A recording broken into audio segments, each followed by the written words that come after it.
Is WordPress in short, with in seconds. थोड़ा सा इसको डिस्कस कर लेते हैं, फिर आगे चलते हैं।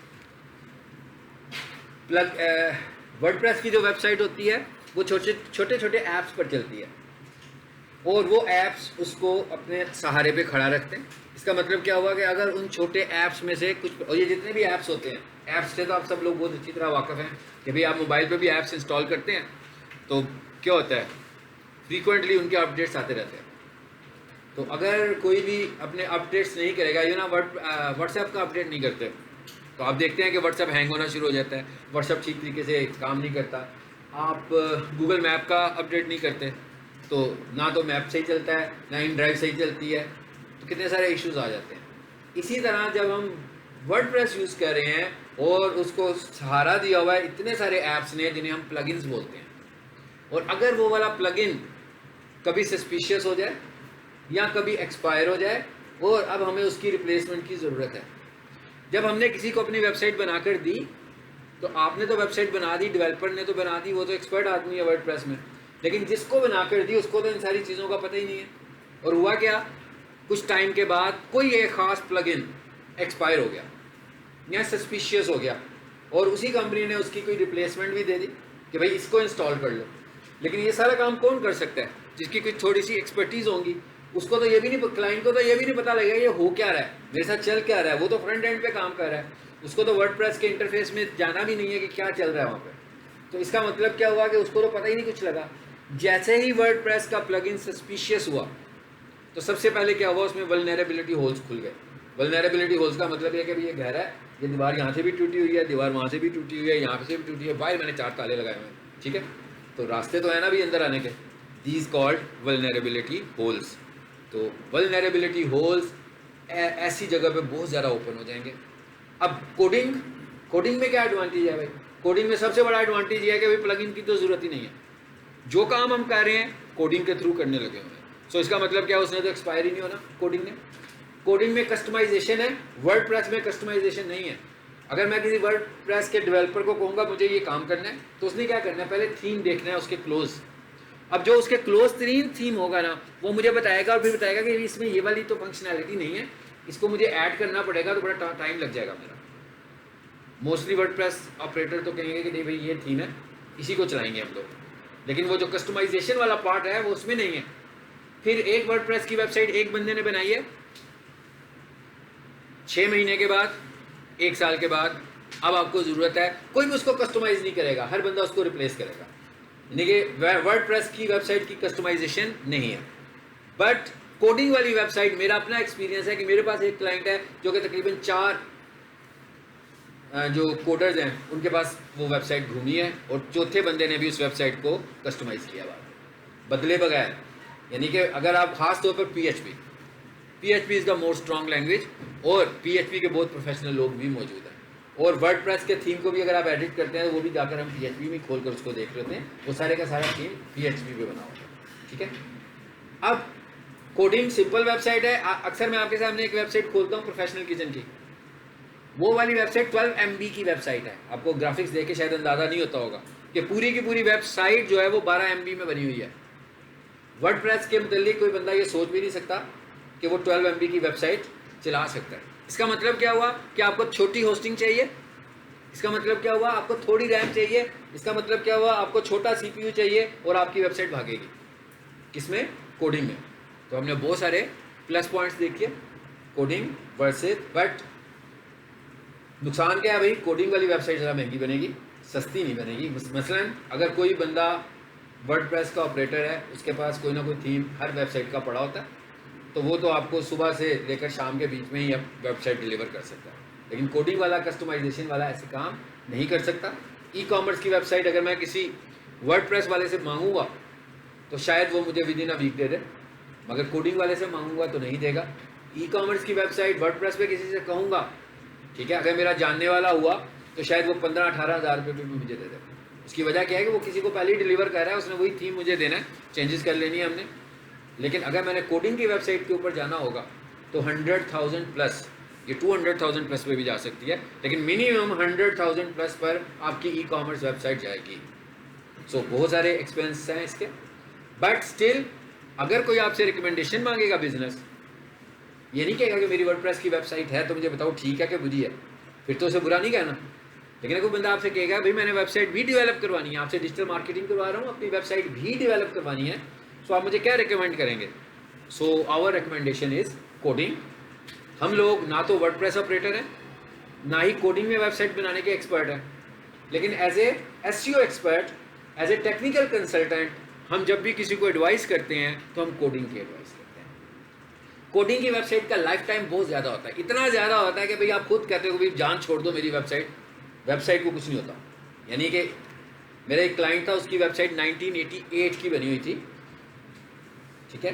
तो जब हमने उसको डीसी किचन में कन्वर्ट किया था 2022 में या शायद 21 में, तो वेबसाइट उस वक्त भी चल रही थी, उस वेबसाइट में कोई बग नहीं आया। वो उसमें बग ये आया कि वो गूगल के एल्गोरिदम के ज़रा अगेंस्ट हो गई बस, क्योंकि 1988 की बनी हुई जो वेबसाइट है उसका वेबसाइट का डिज़ाइन मॉडल बहुत पुराना है। उसके बाद बहुत सारी चेंजेस आई थी गूगल एल्गोरिदम्स में, रिस्पॉन्सिवनेस बाद में आई। पहले तो आपकी वेबसाइट रिस्पॉन्सिव ही नहीं होती थी। आप देखते हैं अक्सर वेबसाइट के मेन्यूज़ नज़र आते हैं, कुछ ऐसी वेबसाइट आपको दुनिया भर में नज़र आएंगी ऑनलाइन, जो कि आप मोबाइल पे खोलोगे तो कभी आप उसको बड़ा करोगे, कभी उसे छोटा करोगे पढ़ने के लिए, और उसकी मेन्यू बार वैसे ही नज़र आएगी जैसे डेस्कटॉप पे आपको नज़र आ रही होती है। इसका मतलब है ये वाली वेबसाइट रिस्पॉन्सिव वेबसाइट नहीं है, ठीक है। सो आज की तारीख में हमें रिस्पॉन्सिव वेबसाइट्स बनानी है, सो इनका लाइफ टाइम भी बहुत कम होता है। हैकर एक्टिविटीज़ देखें ना, जैसे मैंने कहा प्लगइन्स हैं, तो भाई इतने सारे प्लगइन्स हैं, उनमें से कोई एक प्लगइन ने भी अपनी वीकनेस शो की तो आपकी पूरी की पूरी वेबसाइट कॉम्प्रोमाइज़ हो जाएगी। फिर ये जो प्लगइन्स हैं, ये अब मैं एसईओ कर रहा हूँ किसी की और मेरे पास वर्डप्रेस की वेबसाइट आ जाती है, तो अगर तो मैं कोडिंग एक्सपर्ट हूँ तो हम बहुत सारी चीज़ें जाकर कोडिंग में करेंगे, बट स्टिल हमें एक प्लगइन की ज़रूरत पड़ेगी। अब वो प्लगइन अगर तो मैं फ्री इस्तेमाल कर लूँगा फिर तो मेरा काम ठीक है, लेकिन अगर मुझे उसे ख़रीदना पड़ा और पता लगा जनाब मैंने उसे एसईओ के पे दे रहा हूँ 40,000 या 20,000 रुपया और वो जो प्लगइन है ना वो 28,000 रुपये का, सो क्लाइंट तो कभी भी कंप्रोमाइज़ नहीं करेगा कि ये भाई प्लगइन ले लो, प्लगइन मैंने तो नहीं खरीदना ना क्लाइंट के लिए। बट अगर मेरे पास कोई कोडिंग की वेबसाइट आएगी तो कोई सर दर्द नहीं है ऐसा कि मुझे प्लगइन खरीदना है, मैं सब कुछ कोडिंग में एसईओ करूँगा, जो कि हम करने लगे हैं। बट वहाँ पर जो फंक्शनैलिटी चाहिए और अच्छी फंक्शनैलिटी चाहिए तो हमें प्लगइन खरीदना भी है, लगाना भी है। और फिर प्लगइन्स के अंदर भी दो ऑप्शन आ जाते हैं, नल प्लगइन्स और स्टैंडर्ड प्लगइन्स। नल प्लगइन्स का मतलब होता है क्रैक प्लगइन्स। जैसे क्रैक सॉफ्टवेयर होते हैं ना, माइक्रोसॉफ्ट ऑफिस हम इस्तेमाल करते हैं, क्रैक हुआ होता है, विंडो क्रैक हुई होती है, इसी तरह क्रैक प्लगइन्स भी होते हैं। इन प्लगइन्स को हम बोलते हैं नल प्लगइन्स। अब वो प्लगइन जो है 28,000 रुपये का है, तो जो डेवलपर है उसने कहा भाई 2,000 रुपया मुझे देना, मैं आपको एक नल प्लगइन भी इंस्टॉल कर दूँगा। It is more dangerous for your website, और इस पे आपका डाटा भी कंप्रोमाइज़ होता है, आपकी प्राइवेसी भी कंप्रोमाइज़ होती है, आपकी वेबसाइट और आपकी वेबसाइट की स्पीड, सब चीज़ें कंप्रोमाइज़ हो जाती हैं। सो हमें कभी भी रिकमेंडेशन यही देनी है कि भाई नल प्लगइन्स इस्तेमाल नहीं करने, ठीक है। ये टेक्निकल टर्म यूज़ होती है नल, जब आप किसी नल का वर्ड इस्तेमाल करेंगे तो वो खबरदार हो जाएगा कि भाई बंदे को कुछ पता है, ठीक है ना। अगर आप उसे कहेंगे भाई प्लगइन कैसा है तुम्हारा, तो वो कहेगा ये वन जनाब ज़बरदस्त चल रहा है मेरा प्लगइन, वो नहीं बताएगा कि वो क्रैक प्लगइन यूज़ करने लगा। सो आपने क्रैक प्लगइन भी वर्ड यूज़ नहीं करना, आपने कहना है भाई नल प्लगइन तो नहीं लगाते हो।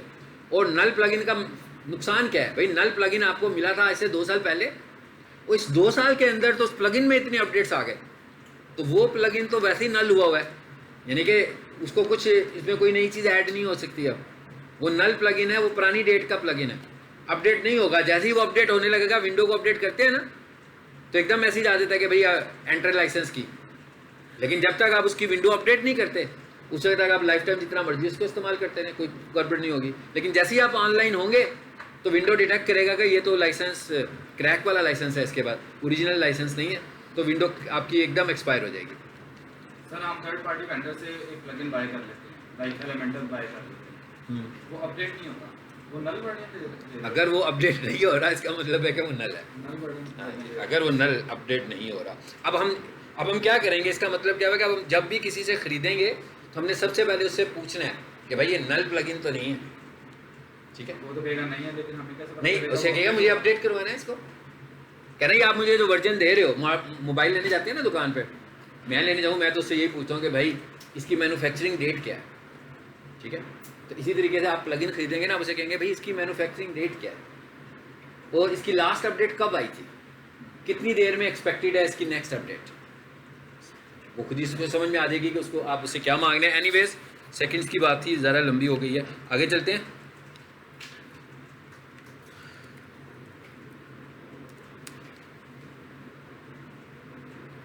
अब हम ज़रा शुरू करने लगे हैं ज़रा क्विकली। HTML कितने लोग हैं जो जानते हैं? HTML आप भी जानते हैं, आप भी जानते हैं, 2 लोग हो गए, 3 लोग हो गए, 4 लोग हो गए। और कोई HTML जानता है? कोई परेशानी वाली बात नहीं है, हम HTML की जानकारी के लिए लेक्चर शुरू करने लगे आगे। इसीलिए हम ये सब कुछ पहले सीख रहे हैं कि जब हम SEO करें तो हम HTML में फ्रेंडली हों, हमें पता हो, क्योंकि जब भी मैंने वेबसाइट को एडिट, और याद रखिएगा कि हम जब SEO की बात कर रहे हैं तो जो हमने वेबसाइट में एडिटिंग कर दी है वो 100% HTML लेवल एडिटिंग है, 100%। उसके अंदर ना CSS है, कैस्केड स्टाइल शीट्स क्या होती हैं अगर नहीं पता तो कोई बात नहीं भाई, फॉर्मेटिंग करने के लिए होती है, एडवांस फॉर्मेटिंग के लिए होती है, मुख्तसर सी बात। PHP coding, language coding, no role in SEO। हर दफ़ा जाकर मैंने HTML के कोड को आइडेंटिफाई करना है कि HTML का कोड कहाँ पड़ा हुआ है, और इस पहले फेज में हम यही सीखने वाले हैं। ज़रा मैं क्विकली यहाँ पर एक वेबसाइट खोलता हूँ।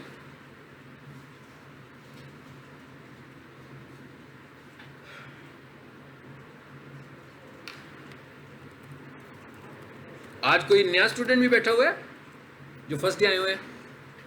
आप फर्स्ट डे आए हो, और कोई फीमेल स्टूडेंट्स में? ठीक है,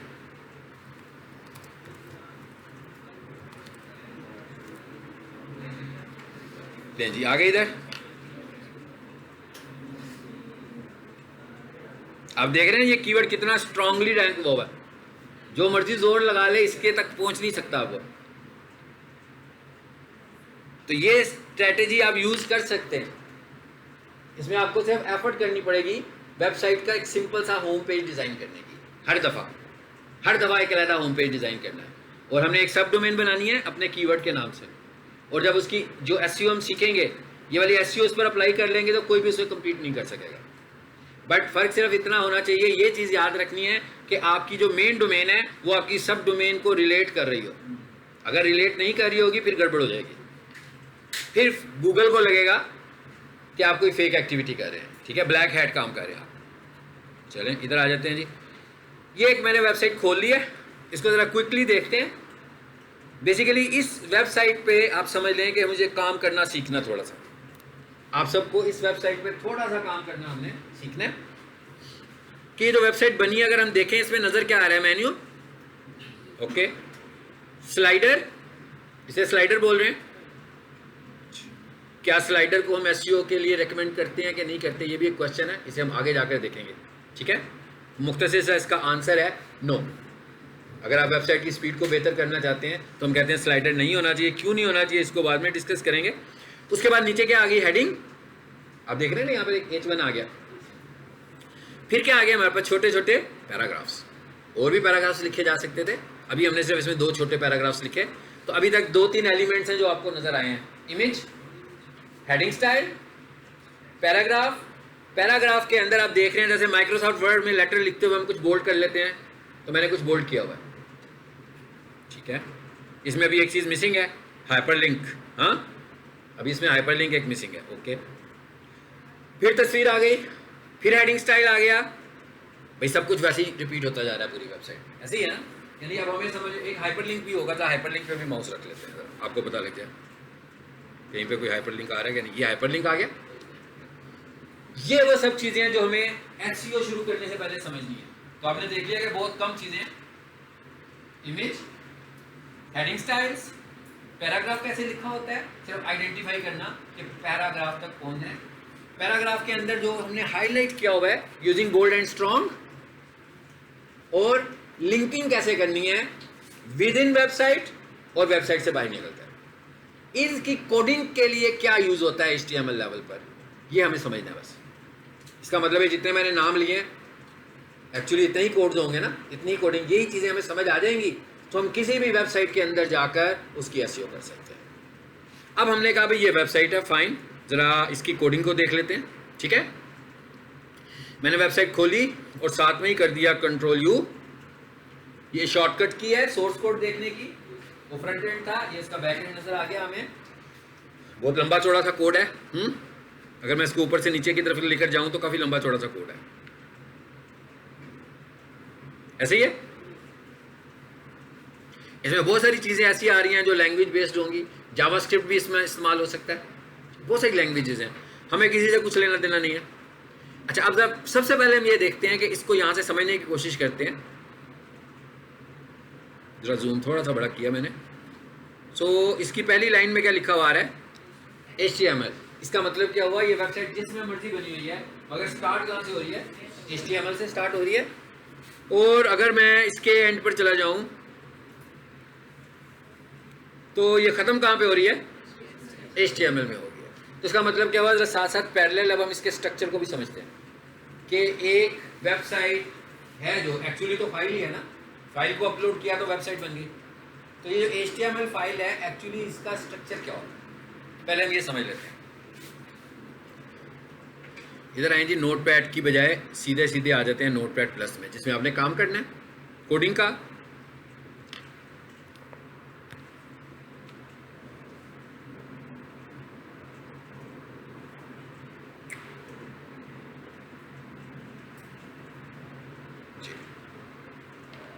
कंट्रोल X करके मैंने उसको रिमूव कर दिया सर, ठीक है।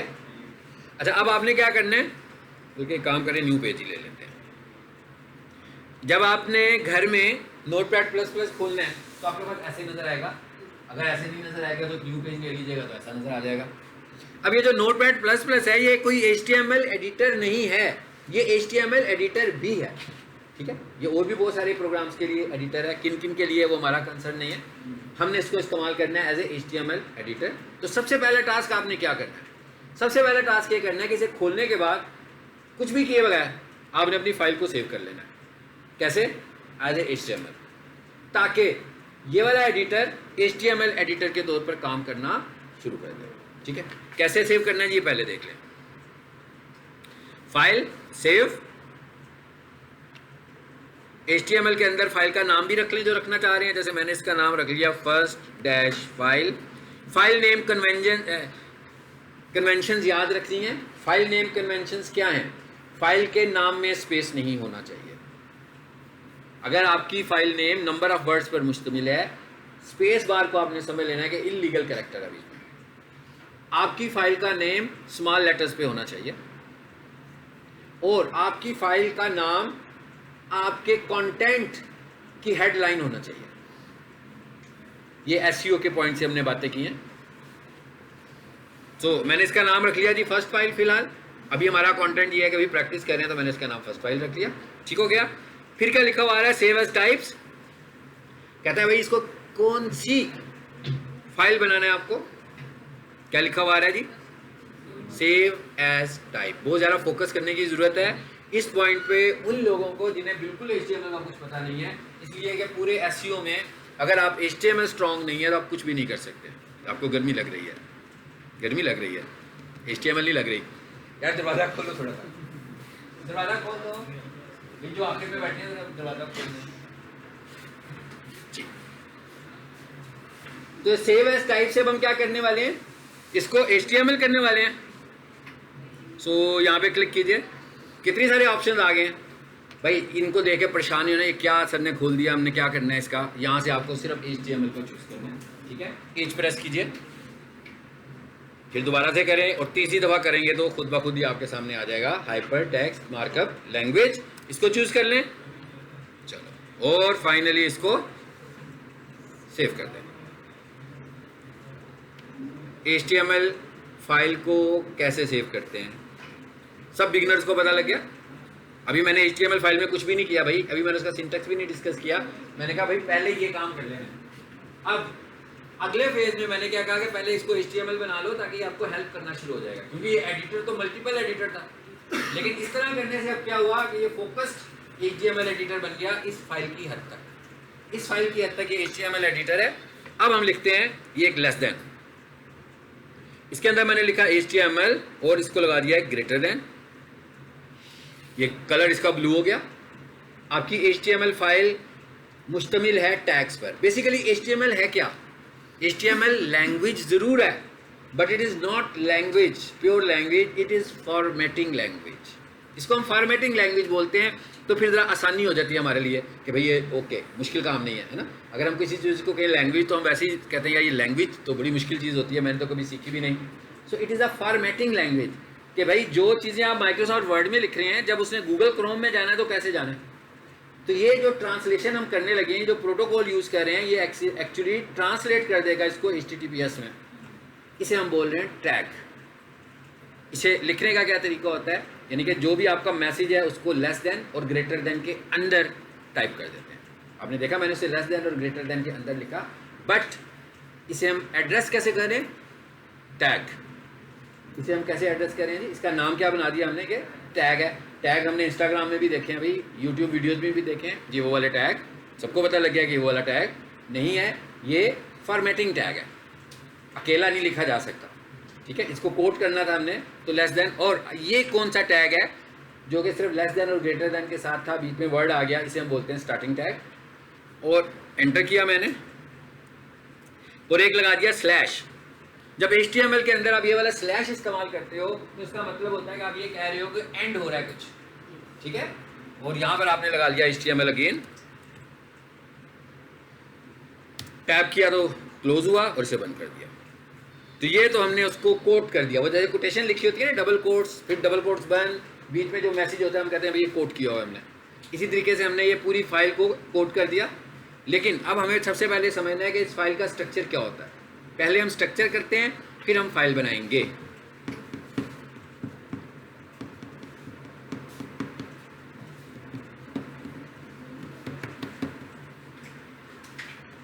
तशरीफ रखें, सलाम दुआ हो गई आपकी, मैं क्या सलाम दुआ हो गई है, बैठ जाए। फिर लेट आएंगे तो डैमेज होगा भाई, ठीक है। मैं हंस हंस के कह रहा हूँ इसलिए कि फिर आप हंस रहे होंगे HTML के ऊपर के समझ में नहीं आ रहा। और SEO अगर ये समझ में नहीं आएगा, आगे SEO का आप कुछ नहीं बिगाड़ सकते, और पूरा 1 महीना आपने इसके साथ स्ट्रगल करनी है। तो जब तक आपको, क्योंकि मैंने कहना है ना कि भाई इसकी इमेज ऑप्टिमाइजेशन करनी है तो कोडिंग में जाकर करनी है, हर काम कोडिंग में करना है। तो कोडिंग में एक्सपर्टीज होंगी तो बात होगी, अदरवाइज नहीं होगी, ठीक है।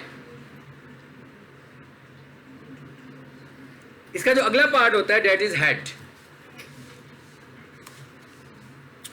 हेड का क्या मतलब है कि बिल्कुल टॉप लेयर वाली कोई चीज, हाँ। और इसका